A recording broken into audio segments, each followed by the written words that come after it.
Europe 1 matin, 7h, 9h, Dimitri Pavlenko. 8h40. La revue de presse d'Europe 1, Olivier Delagarde. On commence avec la nouvelle vie d'Emmanuel Macron.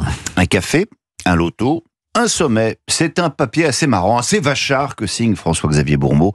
Dans l'Opinion, ce matin, article sur la fin de règne du président, que ce journal a pourtant tellement aimé. Fin de règne dans un palais de l'Élysée qui ressemble à l'hôtel du désert de Shining, avec des conseillers qui partent les uns après les autres et un président au plus bas dans les sondages.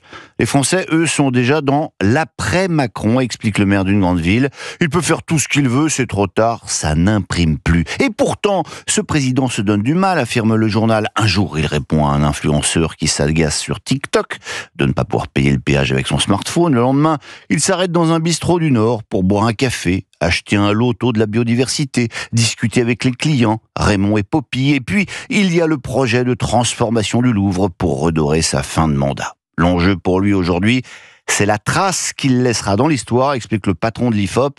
Et c'est dans cette logique que s'inscrit le sommet international sur l'intelligence artificielle qui débute donc aujourd'hui, Dimitri. Un sommet qui monopolise les gros titres ce matin. Oui, parce qu'avec l'IA, on n'est pas dans le gadget, mais dans le sujet quasi civilisationnel. Le combat qui s'annonce n'est pas qu'une question d'hégémonie économique, écrit par exemple Fabienne Lemayeux à la une de La Croix. Il nous touche au plus près, tant l'IA a bouleversé depuis 2 ans nos modes de vie, de pensée, de création. Les enjeux de gouvernance et de régulation de l'IA ne sont rien de moins que la garantie de nos libertés fondamentales. Régulation.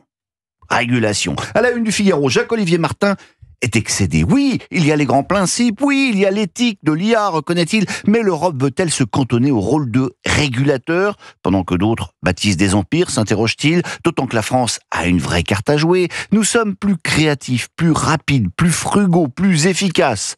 Voilà ce qu'explique en tout cas Arthur Mensch au Parisien aujourd'hui en France. C'est le patron de Mistral AI, l'une des startups françaises les plus en pointe. Si toute l'Europe travaille la main dans la main, nous pouvons être leaders, affirme-t-il. Leader, oui, mais nous devons aussi aller très vite, prévient David Barrault des Échos, parce que l'IA, c'est aussi une course de vitesse et malheureusement, la France est une championne de la lenteur. Nos procédures administratives ralentissent considérablement les chantiers, un peu comme nous avons reconstruit Notre-Dame en un temps record et en faisant un chantier prioritaire. Nous devons faire de l'IA une priorité qui ne se laisse pas ralentir par notre bureaucratie. Mais alors comment lutter contre la bureaucratie et la suradministration ? Eh bien, pourquoi ne pas confier la réduction des dépenses publiques aux chefs d'entreprise? C'est en tout cas la proposition du nouveau patron de la CPME, Amireza Tofighi, s'exprimait dans le JDD hier. Il propose qu'un Elon Musk français soit chargé de tailler dans les dépenses publiques. Vous verrez, dit-il, on dépensera moins en faisant mieux, en appliquant les méthodes des entreprises. Dans la série, on est toujours le grand méchant de quelqu'un d'autre. Les Échos consacrent un article ce matin à l'Italie qui dénonce l'impérialisme économique français. Si, les milieux d'affaires et la presse de la péninsule critiquent les Français qui viendraient faire leur shopping d'entreprise en Italie et d'énumérer la longue liste des fleurons italiens qui ont été rachetés par des entreprises hexagonales ces dernières années. Un débat qui agite l'Italie au moment où la France s'inquiète elle-même des rachats d'entreprises hexagonales par les boîtes américaines. Mais on va se quitter avec la femme du jour, Dimitri. Elle s'appelle Violette d'Orange. Il y a 3 mois, c'était une parfaite inconnue, mais elle a droit ce matin à la une de l'Équipe et aux 3 pages suivantes. Entre-temps, elle a fait le tour du monde à la voile et elle a surtout réussi à émouvoir un public qu'elle a fait vibrer. Hier, elle n'est arrivée que 25e du Vendée Globe, 26 jours après le vainqueur Charlie Dalin, mais il y avait des dizaines de milliers de personnes à l'attendre au Sables d'Olonne.